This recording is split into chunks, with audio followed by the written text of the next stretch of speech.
Mabuhay at aloha. My name is Dr. Chris Lipat. I'm a holistic chiropractor, Reiki master, and author based in Oahu.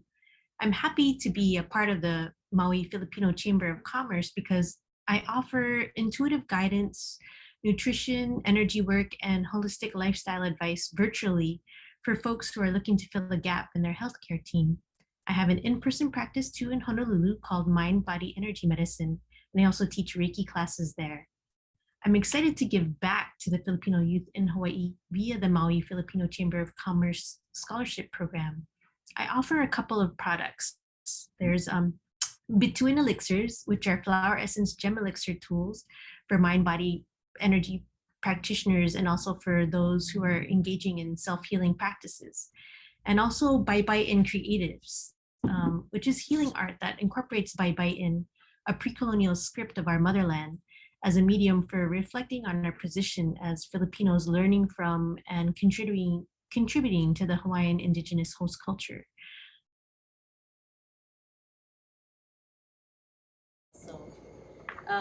But aloha mai kako, mabuhay everybody. I'm Dr. Chris Lipat. I'm a holistic chiropractor, and I've been a Reiki master for about 18 years.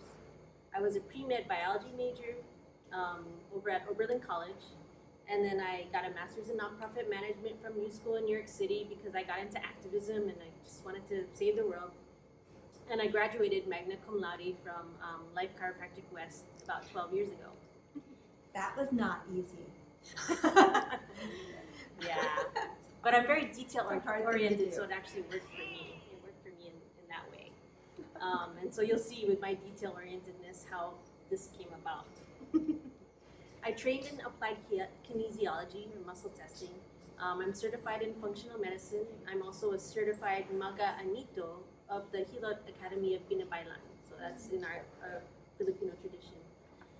Born and raised in New Jersey, I'm the queer daughter of a Filipino medical professionals. Luckily, although they rarely understood my choices, I think they've been proud that I continue to follow my own path. So today, I introduce to you the gifts that are the current culmination of my life's work. I'll spare you the details of my early years and how I got here for like a kava pauhana. But when I graduated from chiropractic school, the question that initially shaped my chiropractic practice was, if the body knows how to heal itself, why isn't it healing these chronic conditions, right? And, do folks kind of share this question, right? It's like, you just keep adjusting the same thing over and over, right? What else is there? What else is there? So as a childhood trauma survivor, an Asian child of immigrants, parents growing up in white suburban New Jersey in the 70s, a two-time burnout survivor, a migraine sufferer prone to acne, eczema, fatigue, food sensitivities, I needed answers, right? So I completed my certification in functional medicine in 2013, and my chiropractic Reiki practice became one that attracted those with that same question, right? Who wanted to go deeper and explore the possibilities of emotional energy blocks, toxins, nutrition, in addition to keeping their spine in alignment, of course, to heal and find, balance. My sessions were lengthy, as I was attached to everyone getting better and, doing a lot of this very detail-oriented work. And they took a toll. I was feeling the early signs of burnout again, but amongst the various healers and tools that life brought me to learn from and to grow with, life pointed me to Dr. Gina Kim, who practices in Wailuku, and she had developed what's called cellular regeneration technique. It's also a muscle testing based technique. And she opened my eyes to actually integrating the spiritual energy work into kinesiology and chiropractic in a whole new way. So, do folks know Dr. Kim? Yeah, she's over there. Check her out. She actually stopped teaching her workshops during COVID. So, Dr. Gina Kim, she practices out of Wilcox Chiropractic. Her husband is Richard Wilcox. So they're over there. So her offices in Oregon? I don't know the name of the street, but it's really like if there's two ends of Wailuku, and so she's on the other end of it, where the Thai food cart is. go Yeah. make a right, Mhm. it's just down that road, just It's- a little bit. easy to find. Yeah, it's right there. Yeah, a small island, right? Island living. So this is almost like a more basic version, a more self-healing kind of version, which is a little bit of hers merged with what I developed in my practice over the years, and so I bottle this up and now share it with you guys. So at some point then, after learning that stuff, I began to change my question, right? So, what do I and my patients need to do to up level, to serve more people? And I know folks are starting to ask themselves this question too, right? This idea of up leveling. What does that look like? What is that? And that's actually what made me think about healing in an additionally, or added another angle to the purpose of healing for me.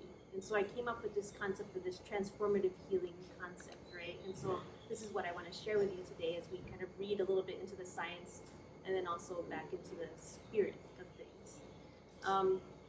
So when I started asking that question, patients were gifting me sound bowls, they were gifting me crystals, right? And I'm like, okay, sure, I can, I'll muscle test and figure out when to use them, right? And so I use them quite often. I'm sorry, I forgot to bring my little, so yeah, they were gifting me these expensive sound bowls too, which was wonderful. And then also I started getting into flower essences and gem elixirs. That's when it started coming into my practice, this, to answer this question of up-leveling, right? And so interesting. So I was guided to formulate my own blends, and I did it with someone called Mark Diakila from Essence Alchemy, and he happens to supply other chiropractors with flower essence and gem elixirs. And so he offers the service to create your own blends, so I worked with him to create these. And it turns out we actually ended up going to the same high school in New Jersey. What a coincidence. He lives in North Carolina. I don't know, go figure, but how the world works, right? We're meant to meet. So Bituin Elixirs Bituin is Tagalog for star or heavenly body. And actually this is the star symbol, right? Or Bituin.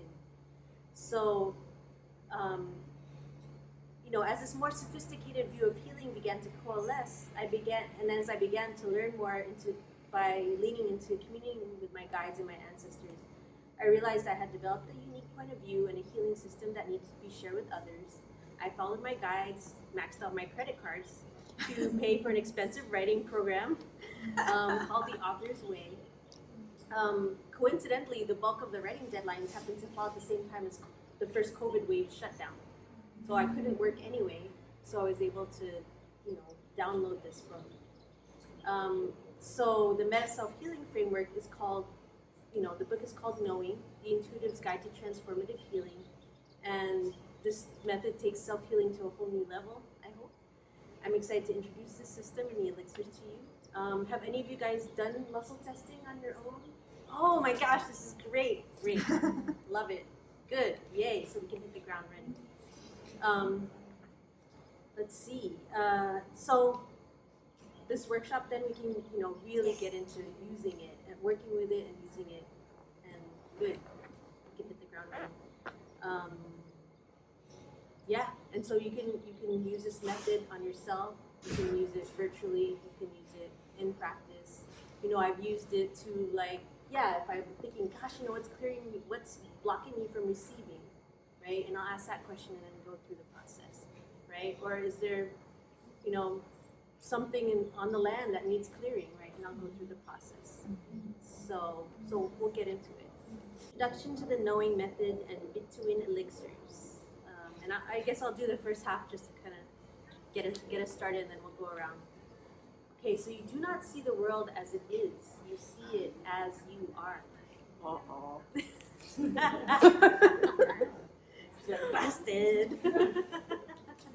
Aloha. Can I take the glasses back off? Oh, I'm not one of them. Take off your rose-colored glasses. It takes strength to see the world as it is. It really does. So denial is actually very protective. Thank you for that. You gotta be grateful, right? Okay, so the phenomenon of epigenetics holds that your DNA is merely a blueprint. The cellular environment and signals it receives shapes what the cell builds. At the same time, we also carry the imprint of our ancestors' strengths and struggles through our DNA. Your thoughts, in combination with your nutrition and your DNA blueprint, very much shape your cellular makeup and environment, which impacts how you see the world. The body is constantly scanning the environment, making determinations of what is safe and what is not safe. Symptoms are the physical manifestation of cells in survival mode, doing its best to protect the body in response to a challenging or unsafe environment. Our cells are constantly rebuilding themselves. Every 3 days, we have a new stomach lining. Every 3 months, a new skeleton. Every year, an almost entirely new body. From a quantum energetic perspective, your cellular environment is composed not only of biochemistry, but of patterns of light, sounds, frequencies, geometries that shift in reaction to our feeling state. So as long as your body doesn't feel safe, it may heal or integrate on a surface level, but deeper chronic issues can still remain for future integration. In green medicine, Dr. Larry Malerba states that chronic issues are a state of stubborn inflexibility. Right? Stubborn inflexibility. Okay, can you admit that? I'm stubborn and inflexible, and that's why I still have this chronic issue. Ultimately, our bodies are a holographic projection of our consciousness, the sum total of our beliefs about ourselves. We have enormous potential to change our experience of health by deepening our awareness of the cause of our dis-ease, our stress, our lack of coherence, our disharmony. Therefore, the key to deep transformational healing is cultivating a practice of mindfulness to increase your awareness of your body's sensations, to heighten your inner knowing. For those who are already empathic and deal with chronic autoimmune illness, you may already have a natural sensitivity or self-awareness that you can productively enlist as a superpower. By tuning in, you develop an awareness of experiences, stories, foods, toxins, and other dissonances and blockages that keep you in the sympathetic fight-or-flight survival mode that keep you from manifesting your best self. This skill is at the core of the knowing method. So what does knowing stand for? All kinds of interventions into our health, be they allopathic, medical, or vitalistic, holistic, buy us time to shift habits and release blocks that no longer serve us. So how do we shift? The knowing method provides a step-by-step approach that harnesses your intuitive abilities to access the innumerable ways that we can shift the patterns that hold us in place from healing, growing, and expanding to serve increasingly more people the best way that we can. Knowing is an acronym for the 7 keys to successfully carry out this method of transformative healing. The first key is knowledge, establishing the why. This step looks at the theory behind the knowing method. Our body already knows how to heal itself, so what are we gaining by entering into a more intentional healing framework? Persistent imbalances require our conscious attention to increase the energy, enough to release subconscious stress patterns, and so that we can integrate that learning into new ways of being. So just to pause it briefly, right? So when a healing crisis, right, forces you to really look at and deal with and face a particular area of your body, right? But you can take that analogy with anything, right? Like when you're preparing for this whole new workshop that you've never done before, right? And then you start stressing out, but then you're like hyper focused, right? And so, you know, as I become the person that then does the workshop, and then you become the person that finished the workshop, right? And so you're a whole different up-level person because now I've integrated, you know, I've become that person. Whereas before I was feeling, oh my God, can I be that person, right? So, but the same thing with healing, right? It's just like, okay, breast cancer or the potential for it. Oh my gosh, okay, okay, you got my attention, right? But I'm really looking at it, I'm really focused. Okay, what is it that I need to know? What is it that I need to heal? Because obviously I wasn't listening before, right? But then you're building all this energy and attention. So that's the idea, right? It's like, okay, this is a crisis, but now how we can turn it into this opportunity, right? For up-leveling, for transforming. So So that's what it's trying to say is, so increasing energy. Sometimes we could do it by ourselves, and sometimes, yeah, we do need to partner with someone who it's their specialty to look at that particular area, right? So, you wanna? Okay. Therefore, the second key is tuning into our intuition, noticing our thoughts, building our self-awareness. Muscles tighten in response to any kind of stress. See where you feel contracted and what story or trauma from childhood, ancestors, or even past lives perpetuates that feeling of being unsafe.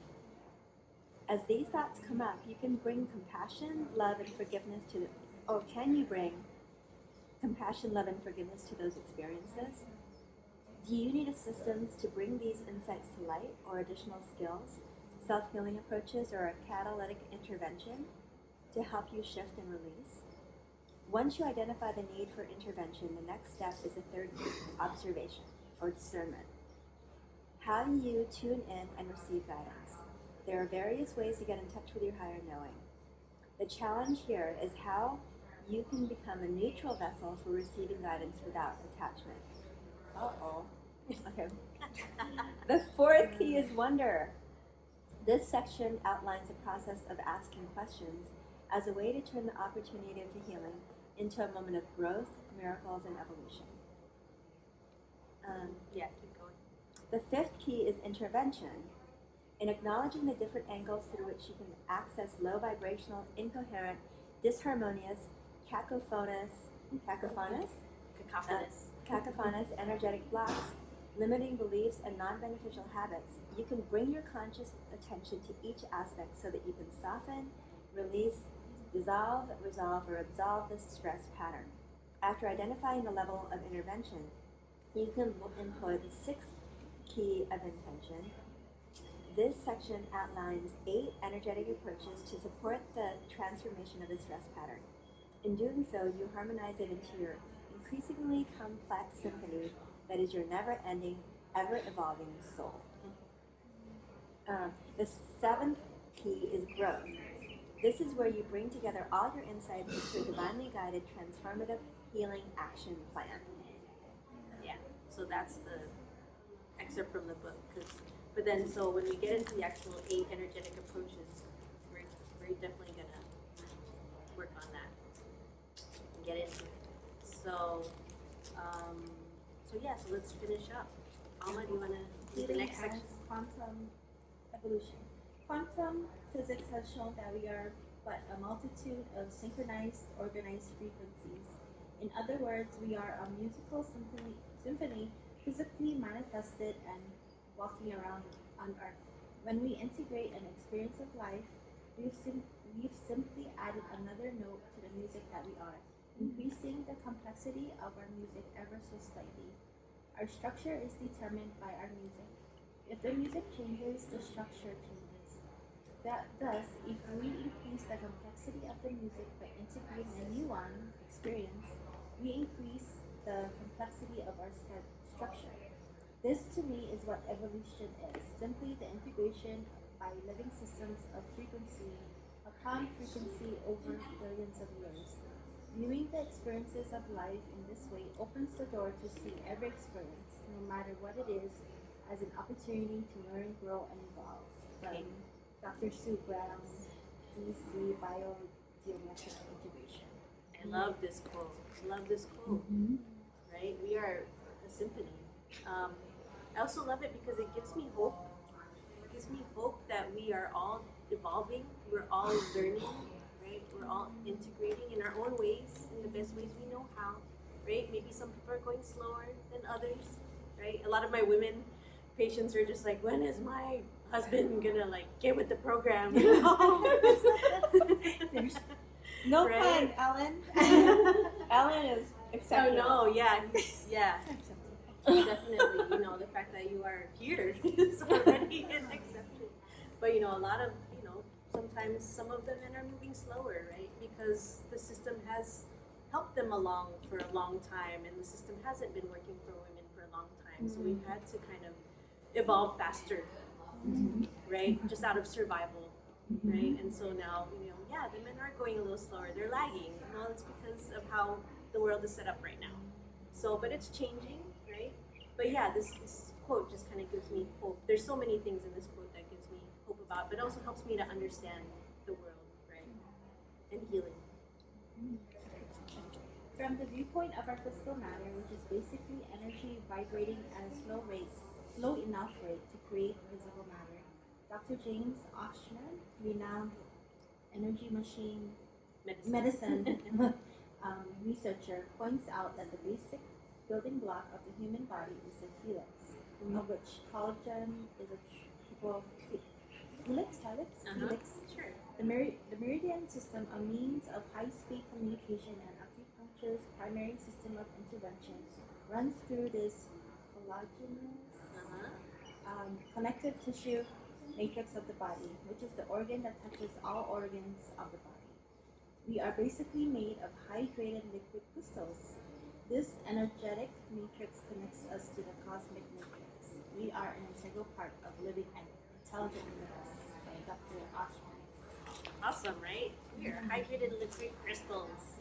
That's so cool. Yeah, and then our matrix, right, connects us to the cosmos. So cool, right? Science is, they're slow, but they're catching up, and it's really neat, right? To have these actual theories, coming to light, and then beginning to see it, evidence-wise.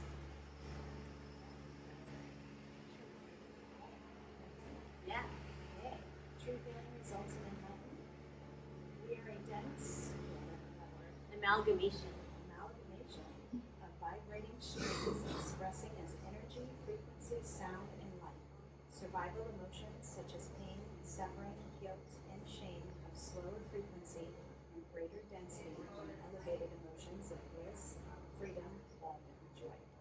If you've seen Masaru Emoto's messages in water, you've seen the beautiful water crystals form the vibrations of love and gratitude. And the more viscose, viscose, poorly structured water includes vibrations of I hate you or you disgust me. Yeah, so actually I know over there they have Masaru Emoto's over their water cooler, the pictures of the crystals, so when you put the high vibe words on there, it looks like beautiful snowflakes, and then the I hate you is kind of like, just looks like a blob.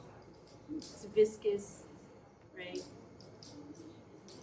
I don't know if they have do they have the bad words on there? The bad word? They do, yeah. So, well, okay. yeah, you will see how it's, it's not formed. So when you try to shine light through, it's not really going to go through. But of course, if you shine light through here, it's going to refract. It's going to go through. So you see, that's why there's like, low light, low vibration, low light versus higher light or high vibration. Okay. As we become more conscious of our negative thoughts and subconscious fears which have helped us to survive, we have a chance to integrate by bringing compassion and attention and energy to physically, mentally, emotionally, and or spiritually transform these underlying incoherent patterns for ultimate integration into a more sophisticated whole. We are structured as a system capable of learning, and our increasingly complex symphony crystalline matrix channels more and more light as a result of the transformation of stored lower vibration, less coherent energies. True healing results in wisdom, signified energetically as increasing enlightenment or the ability to channel more light. Enlightened beings may have a greatly enlarged auric field or light body geometrically shaped as a star tetrahedron light. This star tetrahedron is associated with Siddhis. Sure, I don't know. Okay, those who attain miraculous powers gained through meditation. Clairvoyant light workers may see a person fully activated in their power as a double Merkaba body of light or a 12-point stellate Dodecahedron of light. Yeah, so really, really neat, right? This idea of integration, of increasing our complexity. The idea, how you're saying you're retiring, right? But in that retirement, hopefully you've reserved enough chi so that you can do whatever healing your body is gonna want to do once you start getting out of the rat race, basically. So, right, once you get out of that, then the body's like, now we have some energy to do some deeper things, right? We can do some deeper healing. But so hopefully, you've been keeping yourself up well enough that you can overcome that and really begin to enjoy and tap into your creativity and really shine in your retirement, right? Some folks, they use up all their chi so that by the time they get to retirement, they get really sick and then they don't have enough chi to overcome, right, that sickness. And so then they may stay at that kind of low grade until eventually, right, the decline.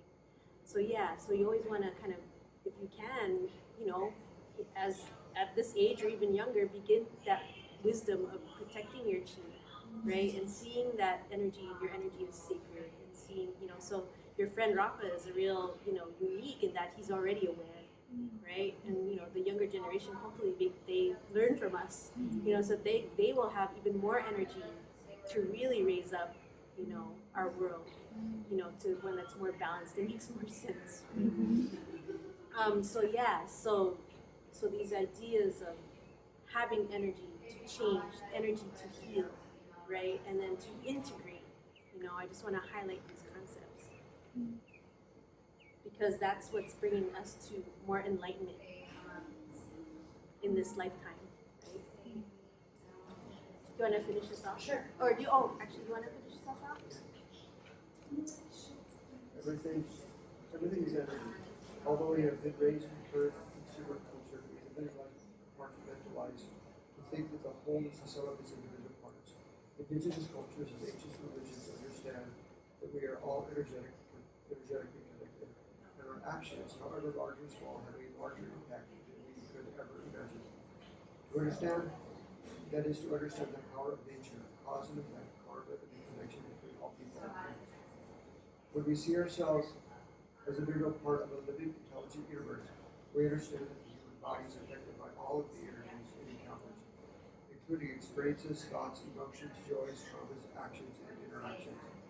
We are all impacted by the health of the communal and familial circles of which we are a part. We are affected by the weather, the rhythms of the sun, the moon, and the health of the land and the water we drink. We all have a special role to play in creating a more peaceful, harmonious world. If we look at the bigger picture, at the potential benefits of this individualistic framework, has allowed us to deepen perspective on healing our unique traumas that we might not have had the luxury of doing in a communal context. The pain of a separated society creates a polarity that builds energy from powerful transformations to a more authentic, connected, and increasingly sophisticated world that can hold much more complexity and ease in life. Interesting, right? Because COVID really separated us. I mean, we're already separated, but COVID really heightened that experience. And so we were all forced to go deep. And some of us had the skills to manage it, and others of us haven't yet, right? They're struggling. But, I'm just seeing, is there a larger purpose to this, to our up-leveling by getting deeper, right? And so this is the potential idea, right, is that the polarity is just giving us more information, more understanding, and so that we can value ourselves better, know what our strengths are, and then be able to better share it to the world, right? And to heal some of the painful stuff that maybe we didn't have to face because we could go to the gym, right? Or we can just let it go by processing it, in our group yoga class, right? But since we didn't have those things, we really had to feel it and stew in it and experience it. So We had a collective fear that kept going. that's Even if we did meditation 25 hours a day, Right. like everybody else, right. we were feeling everybody, Yeah. and we were feeling it as Because we're all a connected. global panic. Yeah, we're all connected. Yeah, we were all triggered, right? So if we had DNA of war, that experience of this collective, trauma got triggered, right? So these new technologies, sound, crystals, came in because we're having this increasing experience of ourselves as frequency and vibration. So yeah, so that's all included in this framework. Any questions or insights that folks have enjoyed from this so far? I think it's cool. Like when I've worked with people, and then I'll start with a feet maybe. By the time they clear it, I feel that I've talked about it before, where it's not just Kundalini going like this, but it is like this. So is that like it's like up and down and like all the way through? So like almost like activating one side. So you work with the feet. So you activate like the hip. And the hip goes because the hip's already figure 8, right? So the hip goes. And then it goes all like that, and it goes all the way through the top, and then it clears out the top of the head, almost like a whale. How people Wow. they bring their feet together, then it goes, and it's all the way clear, and this heat comes off, Wow. shoots out of the crown, and That's like interesting. that's a shape. That's a That's geometry. a different kind of shape, Yeah, yeah. and I don't know what it is yet. Yeah, there's all kinds of new stuff coming through. Yeah, and then the whole field Uh-huh. widens, so the room feels different, everything feels different. Okay. Anyone else want to share or insights lately or So how did you develop the knowing method? Like huh? the knowing method. How did you develop it? Like you just Bye. Yeah, you're welcome. My pleasure. he's officiating it, right? Yeah. Awesome. He's a high priest in this church. Oh my gosh, awesome. Yeah. Oh, I know. Cool. You say priest and everybody's like, oh. Yeah, I know. I know. Technically, I'm a reverend too, right? Yeah, But I just online. I signed up for that $30 because my friends wanted me to marry them. The knowing method. Well, you know, when you write a book, they're like, you need 7 keys or 8 keys, and then my coach was like, why don't you do an acronym and then make it all kind of fit in together. So it's just a framework for I love it. you know, getting to all the steps to really implementing this method. Yeah, but it's neat that it came out. Well, I kind of made it happen, right? Because intuition is not N, but I pull out the end of intuition to make it knowing. Hey, you make it work for you. You make it work. Yes. Kind of like, you know, I like the Aikido. You just kind of roll with it. You I roll with love it, right? Aikido. Versus resisting it. Okay. So the next page is the muscle testing part. Okay. So things to keep in mind when you're doing muscle testing, right? You want to cultivate, of course, that mindfulness, increasing awareness of your body sensations, knowing when you feel calm and grounded. That's really the huge key, right? Is to feel calm and grounded, because that's the key to then not being so attached to whatever answer you get, right? And so that's a practice. There are many ways to do it, but that's what you're called. That's for good muscle testing. That mindfulness is really important. Clarity. Are you feeling tired or headachy or dehydrated? And these impact your ability to practice good discernment. Clarity comes from a place of feeling calm and grounded.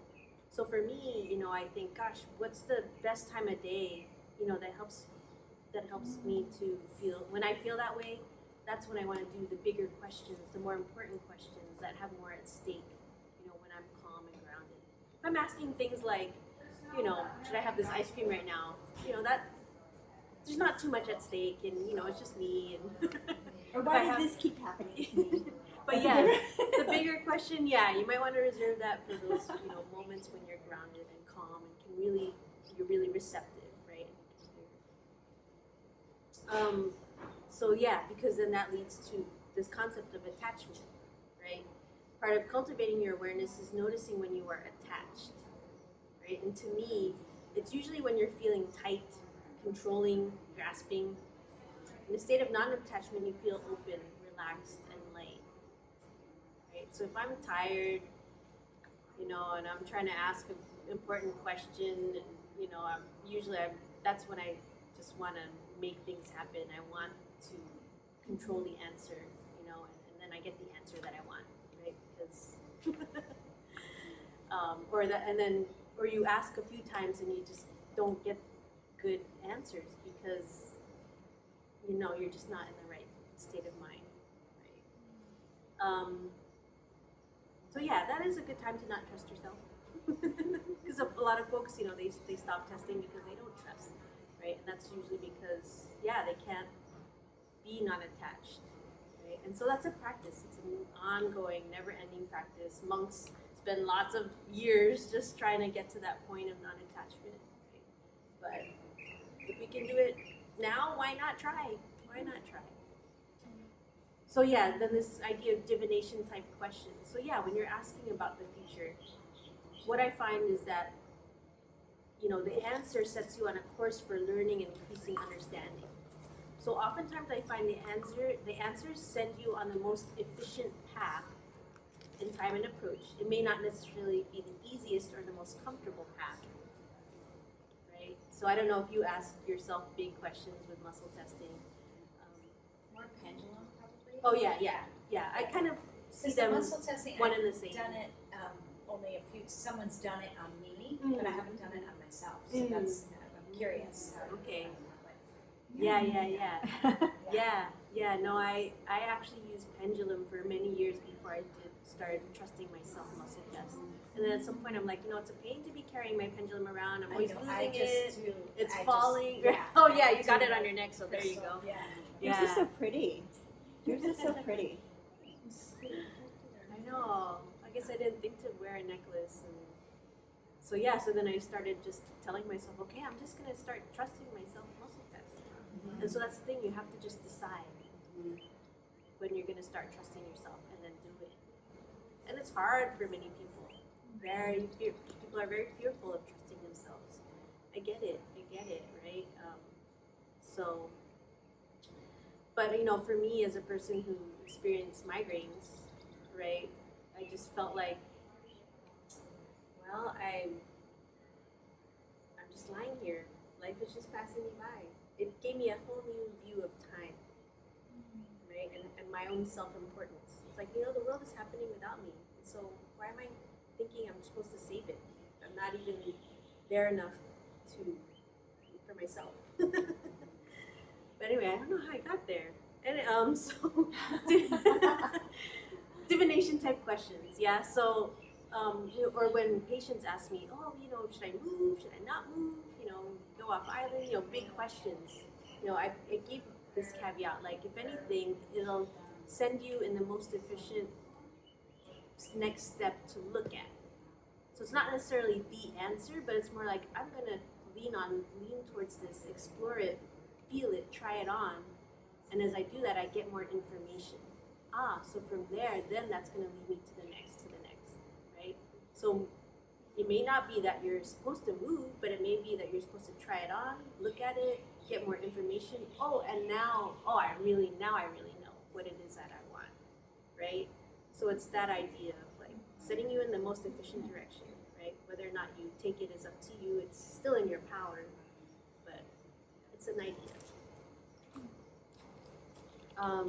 So yeah, a lot of this too, the answers that you get is like, try it on. It's not the answer, it's something that's gonna lead you to the next, most wisest next step. One-handed versus two-handed versus partner versus pendulum. It really just depends on your comfort level. Some say there may be different guides for different kinds of testing.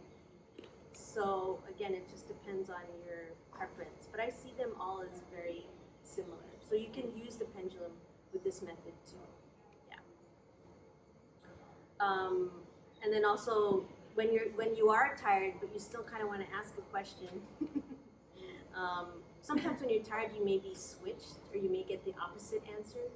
So, so when you tap on your thymus, it's a way, at least temporarily, to kind of balance your brain again. Yeah. So it's a kind of a brain balancing. They call it, the thymus is the link between the mind and the body, or the master controller that directs the life-giving and healing energies of the body. So it brings more symmetry to the brain to help with creativity and problem solving. So yeah, so you're like, I really need to ask. I'm not sure if I'm quite grounded, but maybe this will at least give me a temporary, you know, next step, right? Do people do it unconsciously too? Yeah, sure, probably. Yeah, it's just like, Ah. either that or you can also, you know, maybe work with a partner. It's like, I'm not feeling quite grounded. Maybe, you know, can you help me out and, you know, can we just muscle test Yeah, this? I had a friend who's done that. Yeah. And she said, "Can you help me?" All I did was put my hands on her shoulders and just like, Oh, yeah, just to kind of just like bolster yeah. their energy. But right? just their energy, it was really interesting because it did help. Oh, I yeah. could feel her anxiety and I could feel it, but Uh-huh. we were able to just stay with it. And Good. so, Oh, yeah. nice. Yeah. Yeah. Or went into the ground. Yeah. Just like grounded. Yeah, literally. Right? Great. Yeah. Okay. So, questions about, or any folks, do you guys have any questions or tips on good muscle testing? Yeah, yeah. Okay. I'm wondering what the snap is. Yeah, we're gonna go through all the Okay, different ways. Yep. Yeah. So this is the part where we get to play. Okay. How are we with time since I don't have my phone on me? It's 12:05. So we can, 12:05. 12:05. Okay, should we go till 2? Oh, cool.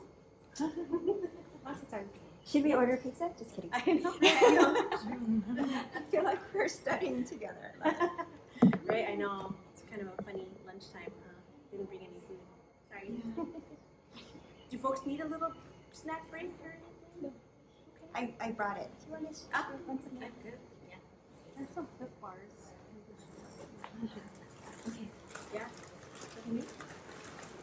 So, Do you need huh? a body? Do you want a body? Not yet. Okay. This one is individual first. Well, this one is a sway test. Some folks yeah. already do it. Yeah, I heard that. Yeah. Oh, we're doing it. Oh. And some folks who are just beginning, they like this one for some reason. Dr. Gina Kim, she teaches, you know, she spends a few hours on muscle testing in her workshop too. And she was saying that, you know, she taught her kids, they're adults now, but when they were kids, she taught them to muscle test. And they were like, Mommy, you know, even though we woke up with sniffles, we want some ice cream right now. And she's like, maybe you should muscle test that, right? And they're like, okay. So they get out the ice cream and they hold it, and then they're like, oh no, I don't think we can have ice cream right now.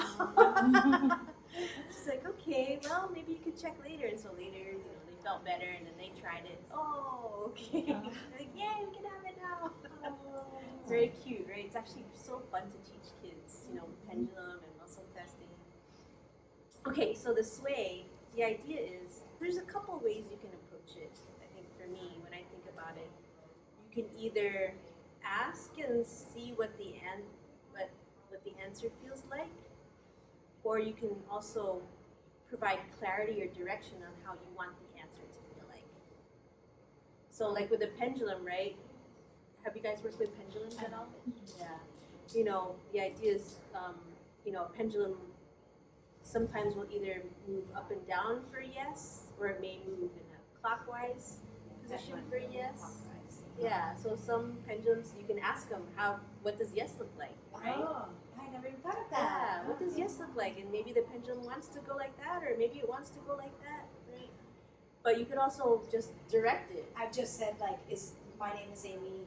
My name is Amy. Yeah, and you're already expecting it to go a certain way. And then I guess it went. You're kind of programming it, right? Yeah, Just like, okay, for me, That's the yes. Yeah. The yes. And then the no. the no would be right. Either counterclockwise or it could be back and forth.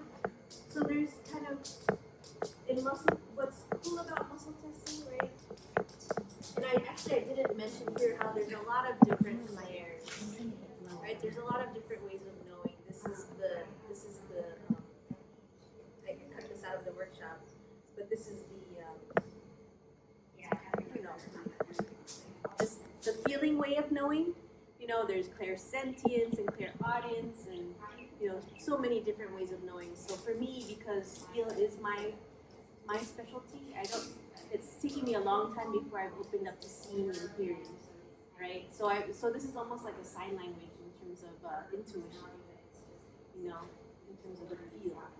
So anyway, yeah. So in the sway test, we can ask, what does yes feel like, and what does no feel like, right? So the potential answer would feel like, ideally, yes feels like you're kind of falling forward, right? And then no would feel like falling backwards. So, so you can test it by doing something simple like, yeah, what does yes feel like? And then you close your eyes and kind of wait for the answer. And then what does no feel like? That might be one way. You may or may not connect with that. But the idea too is that yes, usually when an answer is yes, the body's like, yeah, I'm down with that. You know, it's cool, it's good.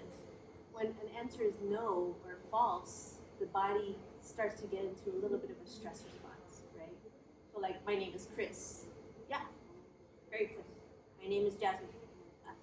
I already feel like, it's not Jasmine. It's not. Why are you saying that, right? You know, or like, for me, I'm gluten sensitive. If I have it, I'm gonna like have a migraine, right? So if I think malasada, already my body is going into like a defense mode, right? And so that's what, you know, you're kind of building this awareness or this feeling in your body of when something is a yes and when something is a no, when something feels right and when something feels like right? So at the same time so we usually use our name as a way to test it and to feel, right? And then someone else's name as a way to test and feel. Okay, so then again, you kind of close your eyes and ask, hey, my name is Chris. Yeah. My name is Jasmine. No way. No, it's not. Right? Or you can try, this is the highest good for me to have full-on dairy ice cream today. Right? Yeah. So a lot of folks will do this at the grocery store. You know, it's just a way.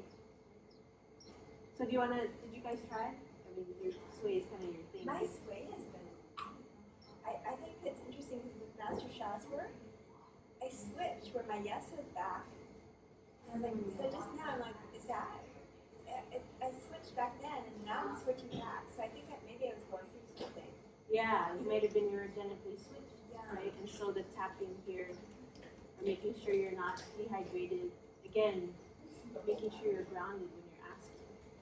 Right? And so part of making sure you're grounded is allowing yourself quiet moments to feel what it is to feel grounded. Right? So allowing yourself quiet moments to feel how it feels to feel grounded. It's a good first step.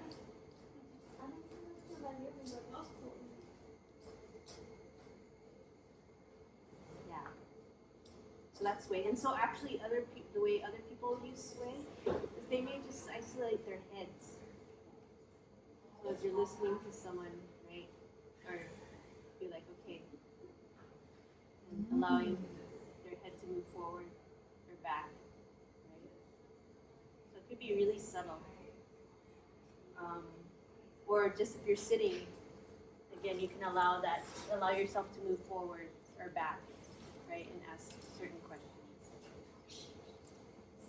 So this is all, you're just isolating certain muscles, but okay, it's good for me to have steak tonight.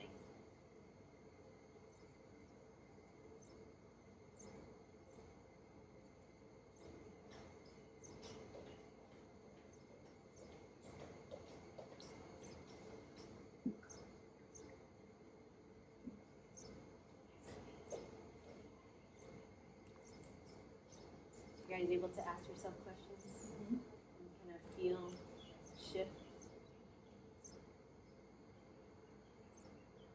Now, some people, sway is their thing. Other people, it's not. We can do the partner testing. Is Alma coming back? Yeah, she just went to get Oh, okay. Or why don't we do some other testing in the back? I don't know, let's do partner testing.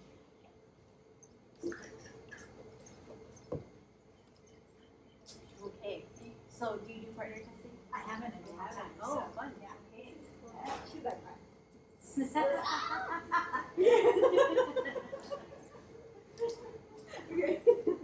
Okay, so with this, right, your arm is up, and showing your, and actually I do it a little different from the regular kinesiologist. So let me show you what it feels like. So for me, when I'm doing it, I'm just contacting that person, but it's actually me that's being tested, if that makes sense. Yeah. Right? So that it's not so tiring, you're not actually testing like muscle strength per se. Right? So for me, okay, so show me yes, show me no. You feel Yeah. the difference, right? Versus show me yes, show me no, right? Oh yeah, I didn't do anything. Yeah. Yeah, so if anything, yes to me is I'm just not able to go down. Mm-hmm. And then no, my arm just gives way. Yeah. Right? Yeah. So so it's much lighter. Yeah, it seems very similar to me. Oh, good. Yeah. Like, So that's your yeah. kind of intuitive Yeah. way too, right? yeah. You want to kind of be steady, because a lot of times we just kind of bounce. Yeah, bounce. So it's kind of like, Like a basketball. yeah. So show me yes, and you're kind of holding for a few seconds. Show me no. Yeah. So versus a basketball. Yes. Okay, so you want to try it. What we're feeling is not necessarily muscle strength. We do. Can you hold it here? It's not necessarily muscle strength. We're feeling an unlock in the joint. That's what we're feeling. So your joint is unlocking. Gotcha. Yeah. Show me yes. Show me no. Feel that? Show me yes. Show me no. Talking to you. Pendulum. That was pendulum, and now we've got the just one-handed test. Raise it, finger on finger. So that's the one I use most often, and I'm happy that I learned it and I allowed myself to trust it because it's the most efficient for me, right? Because I don't have to carry a pendulum around. But I do. For me, I use a pendulum as kind of like an additional friend or confirmation. You know, because again, there may be different guides for different tests. So yeah, so if I'm like, okay, I need confirmation, so I'll pull out the pendulum and just kind of or another viewpoint or opinion. But yeah, so for this, it's finger on finger. So I'm taking this finger and I'm trying to push it down with my second finger. So yes, yeah, it would stay straight, and no, it would just go down, release, unlock. Yes, no. So.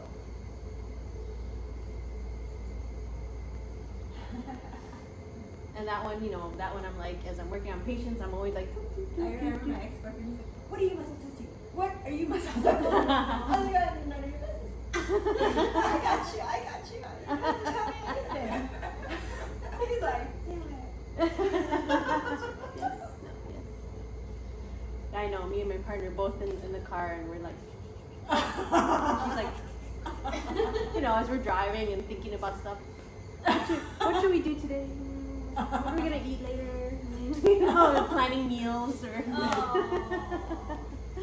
yeah, whatever we're thinking. She's thinking her thing. What am I? Okay, before I wake up, what am I gonna have? What kind of tea am I gonna have? Am I gonna make toast? Am I gonna, And so I plan it so that I don't have to get up until I'm ready. Okay. So how are folks feeling with the finger? So you guys use it? Yeah, so that's a good one. Okay. So now for the actual method part. Yay! Now that we got the basics down.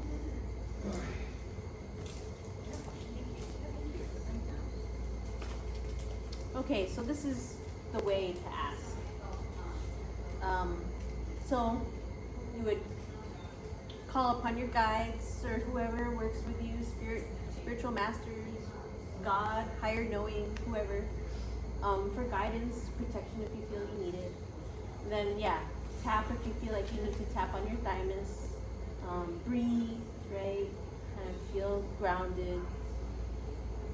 And then it's good to just ask, am I testable right now?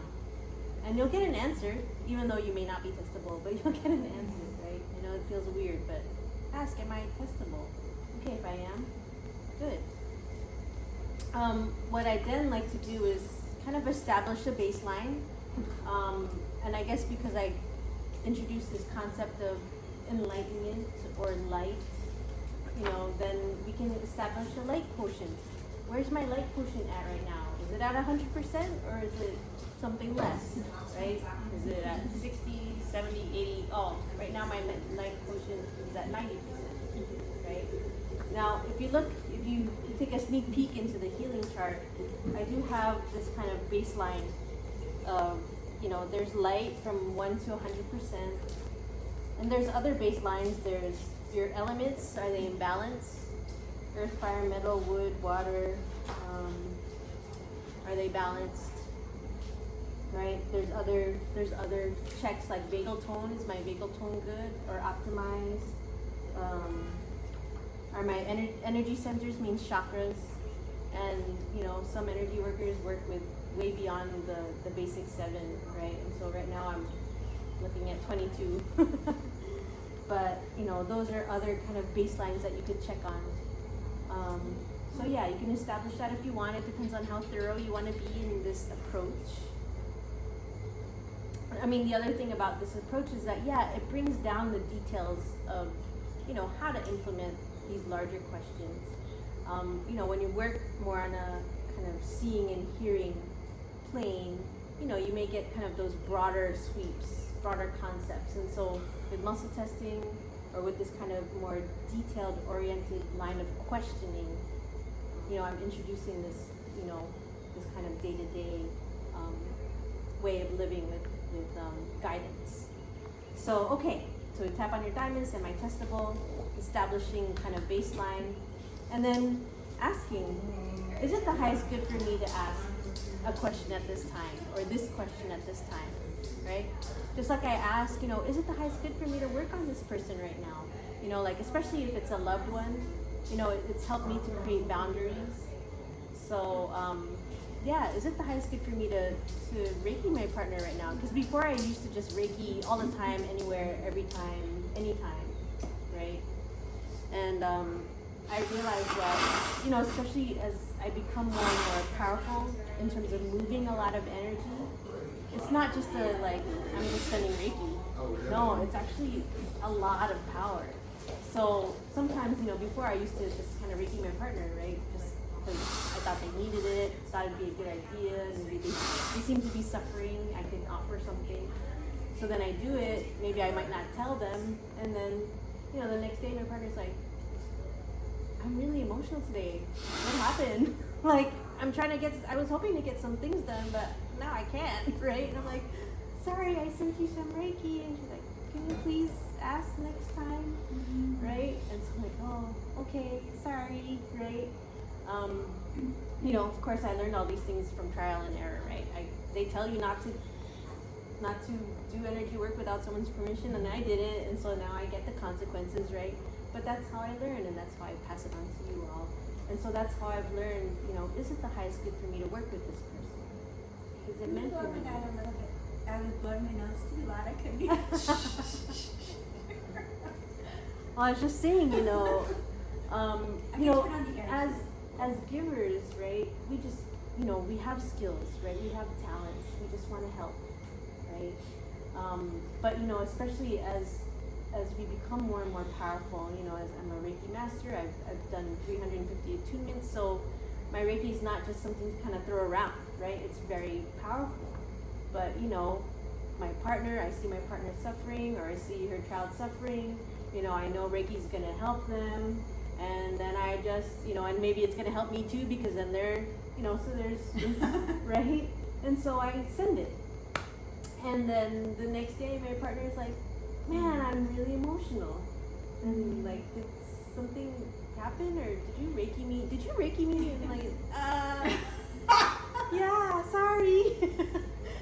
She's like, yeah, can you ask next time? Because I was really hoping to get some stuff done today. Right? And so, that made me realize, okay, I did this Reiki. And yeah, there were some consequences. I mean, it's bringing up probably some good, powerful stuff that she needs to work on.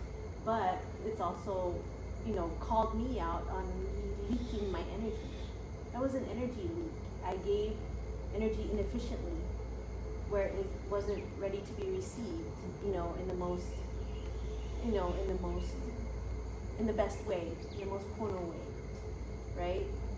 So yeah, so it helped me to realize to bring my energy back, right? And that my Reiki is not just something to be, even though they say, oh, Reiki is, is universal life force energy, right? But that person needs to be empowered in their own energy to make those choices of receiving, right? And I need to be more intentional and grounded in terms of what I'm giving. Am I even in a state to give, right? And so I've learned to muscle test, is it the highest good for me to send Reiki right now, right? And, because it is a little bit of a, because you can send Reiki at any time, distance work, right? Ideally, you want that person's permission, but sometimes you can get around by asking, their higher self, is it okay? Is it the highest good? And so I use muscle testing for that. Is it the highest good for me to send Reiki to this person right now, or to their surgery, or to whatever it is, right? And I'll ask. And oftentimes I get a no now. I get a no because it's not for me to provide that for that person. That person has to go through it. They have to feel what it is they're supposed to feel, learn what it is they're supposed to learn from this. So suffering becomes something that is a learning, and that someone needs to transform to feel within themselves what it feels like to transform that on their own. Because you don't want to take away that person's learning, right? So yeah, so I've learned to bring my energy back in. They call it leaking or draining, right? When you're kind of, or when you see suffering on television, right? And we all have, and we get really attached. We get so emotional about it, like whatever is happening in the world, right? And that's an energy leak because already we're triggered. We've just used up all these stress hormones, and now what? We're drained. We're exhausted, and over something that we cannot technically do anything about. We can't, but not in that way. We can do it in terms of what we're meant to do, and that's what we're supposed to do in this world. Okay, I see that suffering happening. That means I need to be even stronger in who I am and what I'm supposed to be doing and what I can do in this world, right? So it's bringing our energy back versus like, yes, of course, empathy is what has helped us to survive all these generations. You're suffering, I feel your suffering, I feel it almost as intensely. We're in this together. I'm gonna support you and I'm gonna protect our community. Yeah. But now the paradigm is changing. The paradigm is changing where the thing is that if you're suffering and then I see you suffering and I'm suffering with you, we're both in the hole together, which is great because then we're not by ourselves. But ultimately, how are we gonna get out of this hole? So now it's more about, okay, bringing our energy back in and providing examples. I integrated that information for myself of how to get out of the hole. And now I'm gonna teach you or share with you what I learned. So as I integrate, that energy field of integration, you come into my energy field, all of a sudden it becomes much easier for you to feel that and experience it and integrate it because I've already integrated it for you, right? And so that's how we keep building and building on each other. And so this framework of like teaching, right? I learn something, I embody it, I feel it, it makes sense to me. I go into your energy, you're like, I think I need that, you come, and then we together, I share this understanding, and then it ripples, right? And then you create your own understanding based on what you got from me, and then you have your own angle on it, which is awesome, and then you maybe up level it in your own way or even more because you know, you're younger or you're smarter or whatever, which is great, right? And then again, you teach others. So it's a different paradigm now. So to release this way of energy leaking, I guess is what I'm calling it, for lack of a better way of understanding of this kind of savior complex, this kind of martyr complex that has been helpful, because then we haven't felt alone in our trauma, but now needs to be shifted, right? So does that make sense? Yeah. I don't know, I went on my soapbox. Okay. Oh, because we were asking about energy leaks and about, is it the highest good for me to work on my loved one right now? And so finding that boundary and honoring it for that my loved one, and then for myself too, right? So yeah, so I'm very protective of my energy now, and I always ask, is it the highest good for me to come to Maui? Okay, for some reason it is. Okay, I'm coming, right? And I trust that there's going to be all kinds of cool stuff coming out of it. I don't know what, but I'm open, right? So Dr. Jasmine's like, oh, okay, you're coming? You're really coming? Oh, okay. Let's make it, okay. We'll make stuff happen. All right, so is it the highest good? That's number 5.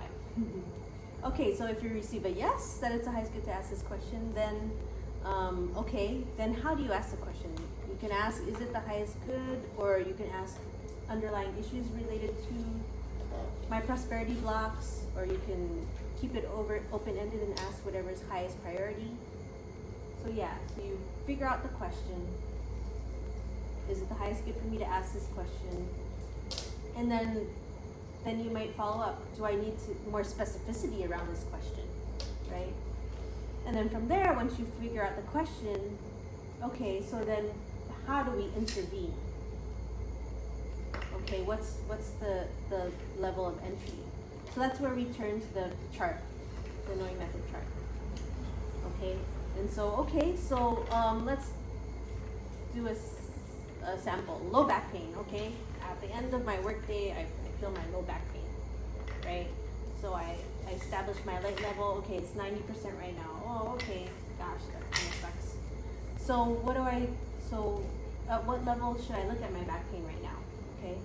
Okay, so we've got, is it on the physical level? No. Is it on the nutritional level? No. Oh, but it's on the emotional and mental level. Yes. Okay. Is this my emotion that we're looking at? No. Am I sensitive to another's emotions? Yes. Okay. Is this current? Is this past? Is this current? Yes. Okay. So it's current. I'm sensitive to someone else's feelings. Okay. So now we can go to the emotional spiritual organ chart, which is on the next page. Okay, so which emotion then related to my low back pain? I'm looking at liver.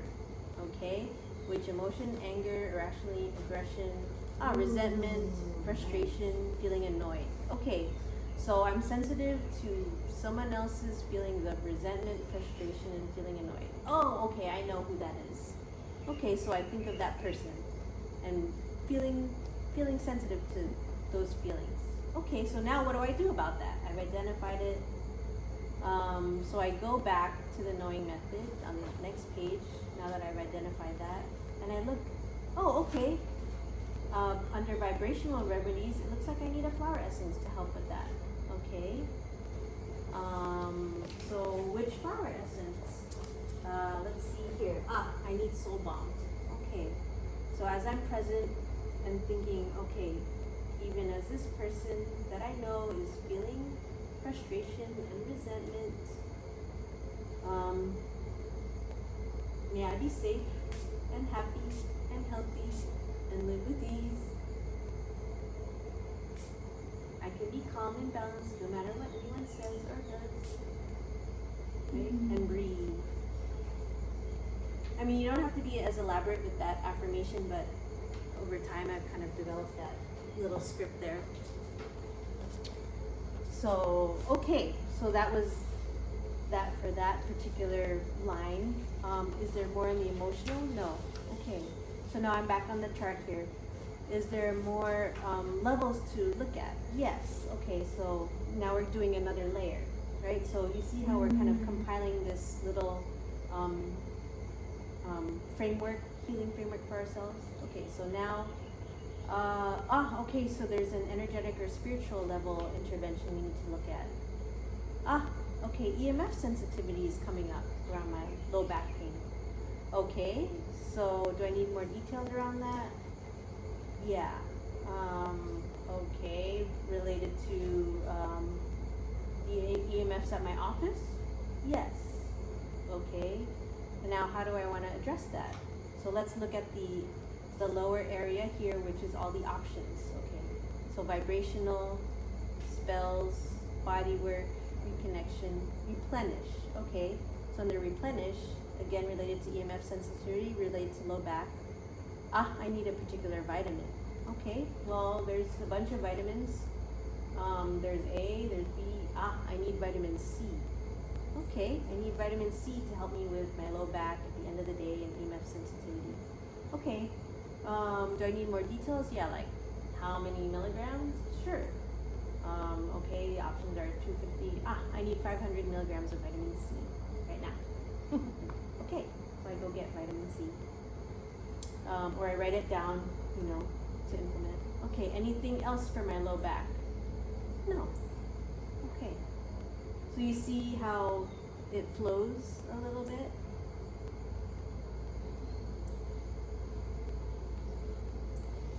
Alright, so we did 7, we did 8, we did 9, and 10. Okay, so then from there, now what is my light quotient? Before I was at 90, so I'm at 90, 95, I'm at 100. Hopefully if I implement all these things. So right now I should probably take some vitamin C. Which I have. So do folks have questions around how that just happened?